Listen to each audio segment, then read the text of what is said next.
वर्धा हा म्हणायला तर जिल्हा आहे, परंतु याची देखरेख करण्याची जबाबदारी असलेल्या नगर परिषदेच्या धृतराष्ट्राच्या भूमिकेमुळे सामान्य नागरिक त्रस्त झाले आहेत.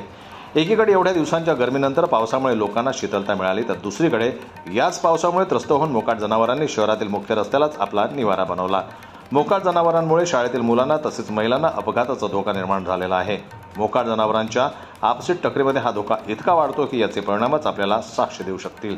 वर्धेचा निर्मल बेकरी परिसर, बजाज चौक, मौलाना आझाद स्कूल, सरकारी दवाखाना, new English school, Kesarimal school, Mathuradevi स्कूलच्या मुलांना अपघाताचा धोका निर्माण झाला आहे.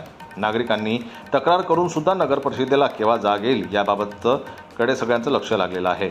निवडणुका जवळ आल्या आहेत तरी नगर परिषद या प्रकाराची दक्षता घेतील काय आणि मोकाट सुटलेल्या जनावरांवर आळा घालतील काय, अशा चर्चेला जनतेमध्ये उधाण सुटलेलं आहे.